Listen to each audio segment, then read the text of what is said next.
ჩვენ კი ერთი საინტერესო ადამიანის დავით ჯანელიძის ცხოვრების ისტორიას გიამბობთ, მუსიკოსი, რომელიც ჯაზის სამყაროს ქუთაისელებს აყვარებს. ჯაზამდე ვოკალისტ, ინსტრუმენტალისტმა კონსერვატორია დაამთავრა და წლების განმავლობაში ანსამბლ 75-ის წევრი იყო. პოსტსაბჭოთა სივრცეში ყველაზე პოპულარულ ანსამბლთან ერთად მან მთელი მსოფლიო შემოიარა. მონაწილეობა მიიღო პირველ ქართულ როკ-ოპერაშიც.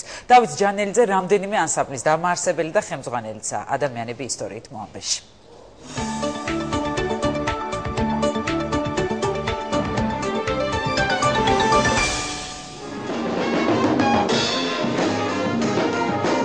ჯაზისმა ქუთაისის ახალგაზრდული ცენტრიდან ყველაზე აღიარებული და წარმატებული მუსიკის ფორმა იმერეთის დედაქალაქში უკვე რამდენიმე წელია ისმის. საქართველოს პირველი აკორდი აბა მოვსიჯოთ რას? ჯაზის სამყაროში ბავშვებს მეგზურობას ჯაზმენი დავით ჯანელიძე უწევს. ჯანელიძეს ყველაფერი აინტერესებს ჯაზის შესახებ და ჯაზის გარშემო.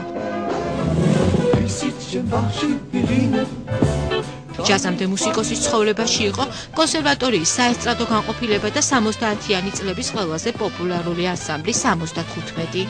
სულ აშლაგებით გამოდიოდით. ესე იგი, ბილეთი არ იშვებოდა 75-ზე ფილარმონიის დის საკონცერტო დარბაზში. კონსერვატორიის სტუდენტი რობერტ ბარძიმაშვილმა შეარჩია. იმისთვის, რომ ბარძიმაშვილის ანსამბლში მოხვედრილიყო, რამდენიმე კრიტერიუმი უნდა დაეკმაყოფილებინა. არ უნდა ცნობილი რო ყოფილიყო და ისეც მოხდა რა. თითქმის ისეთი ბიჭები შეარჩია, შეგვარჩია სულ, რომელიც არ ვიყავით ცნობილები ჩვენ. საერთოდ არ ვიყავით ცნობილები და თან ეძებდა ისეთ ბიჭებს, ვინც იყო მრავალი ინსტრუმენტალისტი, არ უნდა მარტო ვოკალისტი, არ უნდა მარტო ტრუბაჩი, არ უნდა მარტო საქსაფონისტი, უნდა ყოფილიყო ფენომენები. დავიდო თქვენს გულებში ერთხელ ქუთაისელი ბიჭი მალე პოპულარული არა მხოლოდ საქართველოში, არამედ მთელ პოსტსაბჭოთა სივრცეში გახდა. ცხოვრების საუკეთესო წლებიც 75-ს უკავშირდება.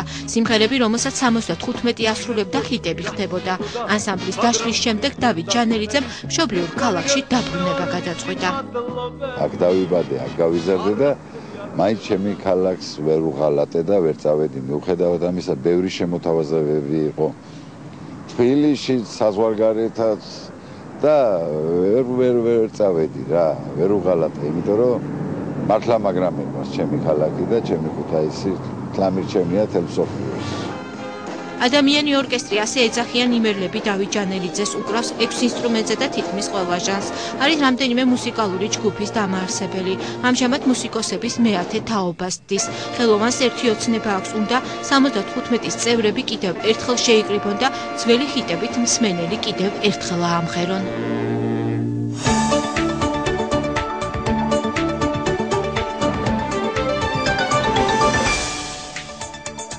11 იანვრის მთავარი თემები მოამბის გუნდმა წარმოგიდგინათ, მადლობთ ყურადღებისთვის. მოამბე დასრულებულია, ჩვენ ხვალამდე გემშვიდობებით, თქვენ კი დარჩით პირველზე, ნახვამდის.